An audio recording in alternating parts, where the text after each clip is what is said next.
Now let us see the first law of thermodynamics. See, first law of thermodynamics, as you know, it is just a law of conservation of energy. That is, energy can neither be created nor be destroyed. Okay, so for example, if you see a stone here, it has got a potential energy of 10 kilojoule and kinetic energy of 0 kilojoule. When it falls down, the potential energy gets reduced. That equivalent amount of potential energy becomes kinetic energy. So there is no loss of energy here.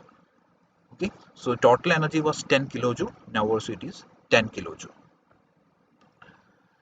And see, what we see here is only mechanical energy. We are defining this first law based upon the mechanical energy. We have seen what is the mechanical energy. That is the energy that can be 100% converted to work using an ideal turbine. Okay, but what if it involves heat and work? Heat and work. How you can rewrite the first law of thermodynamics? Let us see that.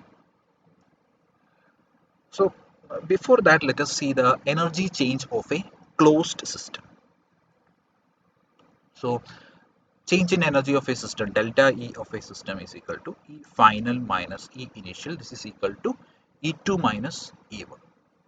This is E2 minus E1, that is final energy minus initial energy E1. So this is for a simple incompressible system. See, for a simple incompressible system, this change in energy of a system is equal to delta U plus delta potential energy plus delta kinetic energy. Okay, you need to add this energy, that is internal energy plus potential energy plus kinetic energy for a simple incompressible system. And this change in internal energy, you can write this as m into u2 minus v1. Small u means internal energy per unit mass. This is the internal energy, final internal energy. This is the initial internal energy u1.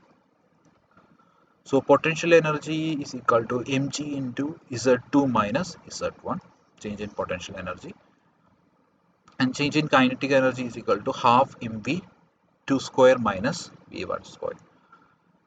This is v2 square minus v1 square. So this is the change in kinetic energy. So this is the energy change of a closed system. Now let us see the first law of thermodynamics. So we have already discussed first law of thermodynamics in terms of mechanical energy, that is kinetic energy and potential energy. But how to explain first law of thermodynamics in the terms of heat and work involving dynamic forms of energy? Okay, you can see that for this baked potato,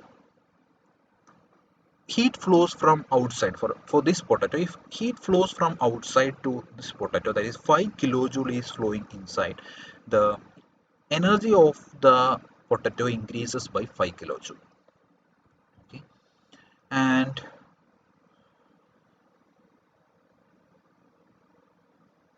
so here Q in is equal to 15 kilojoule and Q out is equal to 3 kilojoule. The difference will become, so the change in energy of the system will become 12 kilojoule. Okay, 12 kilojoule. And again, this is a conservation of energy. Then if you have a system like this, a diabatic system, here work is transferred to this electrical wire. So work transferred, this energy is 5 kilojoule. So energy of the system also increases by 5 kilojoule. Okay, so you can see that for these systems, it involves heat and work. Okay, both heat and work, not kinetic energy and potential energy, but involves heat and work. So you can see that first law of thermodynamics, again the basic expression is total energy entering the system minus total energy leaving the system is equal to change in the total energy of the system. So this is the basic idea you have. So total energy entering the system minus total energy leaving the system is equal to change in the total energy of the system.